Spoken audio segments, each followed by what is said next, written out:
Saudara-saudari yang terkasih, kita jumpa lagi dalam Pelita Hati di Harian Channel hari ini, Kamis 31 Juli 2025, hari biasa dalam Pekan Biasa yang ke-17, bertepatan dengan peringatan wajib Santo Ignatius dari Loyola, seorang imam.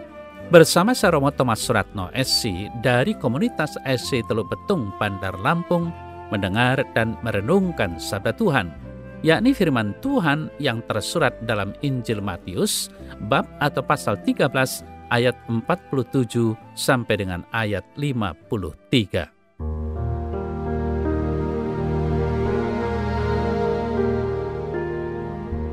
Sekali peristiwa, Yesus bersabda kepada orang banyak, "Hal kerajaan surga itu seumpama pukat yang dilabuhkan di laut, lalu mengumpulkan berbagai-bagai jenis ikan. Setelah penuh, pukat itu pun diseret orang ke pantai, lalu duduklah mereka dan mengumpulkan ikan yang baik ke dalam pasu, dan ikan yang tidak baik mereka buang. Demikianlah juga pada akhir zaman. Malaikat-malaikat akan datang memisahkan orang jahat dari orang benar, lalu mencampakkan orang jahat ke dalam dapur api. Di sanalah akan terdapat ratapan dan kertakan gigi. Mengertikah kamu semuanya itu?" Orang-orang menjawab, "Ya, kami mengerti." Maka bersabdalah Yesus kepada mereka, "Karena itu setiap ahli Taurat yang menerima pelajaran dari hal kerajaan surga itu seumpama tuan rumah yang mengeluarkan harta yang baru dan yang lama dari perbendaraannya." Setelah selesai menyampaikan perumpamaan itu, Yesus pergi dari sana.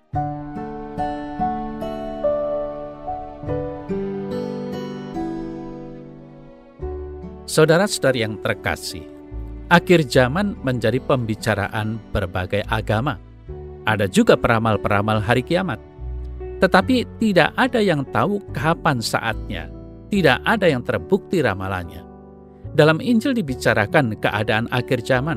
Orang baik dikumpulkan masuk surga dan yang jahat ke neraka. Yesus mengumpamakan keadaan akhir zaman itu ibarat pukat yang mengumpulkan semua jenis ikan. Nelayan memisahkannya pada akhir tangkapannya.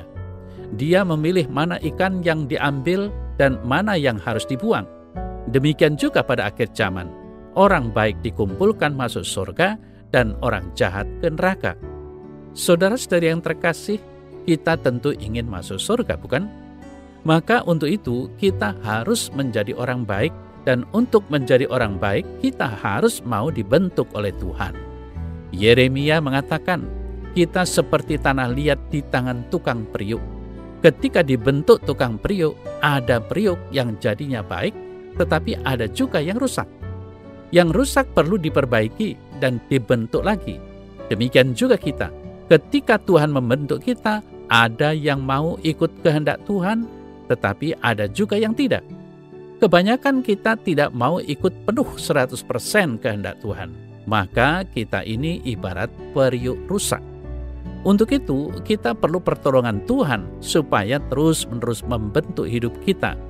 Kita bahagia, sebab kita tahu Tuhan mau bersabar dan menolong kita terus.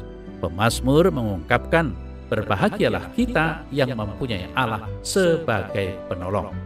Saudara-saudari yang terkasih, kita sering atau pernah melihat sejumlah monumen yang didirikan untuk mengenang suatu peristiwa yang pernah terjadi atau seorang tokoh yang pernah ada. Maksud dan tujuannya jelas, agar peristiwa dan atau orang itu tetap dikenang dan nilai-nilai yang diwariskan dari peristiwa atau orang itu tetap dihidupi. Sayangnya, banyak monumen itu hanya bagus dan terawat sementara waktu saja. Saudara-saudara yang terkasih, lalu kita ingat juga bahwa sesuai ketetapan Allah, Musa mendirikan kemah suci di tengah-tengah perkemahan bangsa Israel. Pada kemah suci itu, Allah menyatakan tanda kehadirannya di tengah bangsa itu, dan dengan kemah itu, bangsa Israel meyakini bahwa Allah ada di tengah-tengah mereka. Kesadaran dan keyakinan akan Allah di tengah-tengah mereka serentak mengingatkan mereka akan kehendak Allah yang mereka harus laksanakan sendiri. Melaksanakan kehendak Allah adalah ukuran yang akan dipakai di akhir zaman untuk menilai siapa-siapa yang akan masuk kerajaan Allah. Bila saatnya tiba, ketika Allah bersama para malaikatnya memisahkan antara ikan yang baik dan ikan yang buruk, adakah kita akan termasuk ikan-ikan yang baik? Tanda-tanda kehadiran Allah dan hukum-hukumnya ada di tengah-tengah kehidupan kita. Apakah hal itu semua ada artinya dan membentuk hidup kita berkenan kepadanya? Saudara-saudari yang terkasih, semua perumpamaan yang mengacu pada akhir zaman ini sungguh real dan semua itu menenangkan hati, termasuk yang kita dengar dan renungkan ini.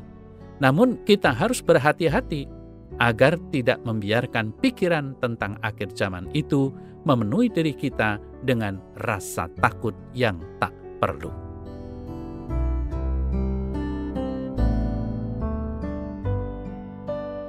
Dalam nama Bapa dan Putra dan Roh Kudus. Amin. Ya Tuhan Yesus, aku ingin dipersatukan dengan Engkau. Usirlah kekhawatiranku tentang kematian dan penghakiman terakhir. Tolonglah aku untuk memusatkan perhatianku pada pesta perjamuan di dalam kerajaan surga. Amin.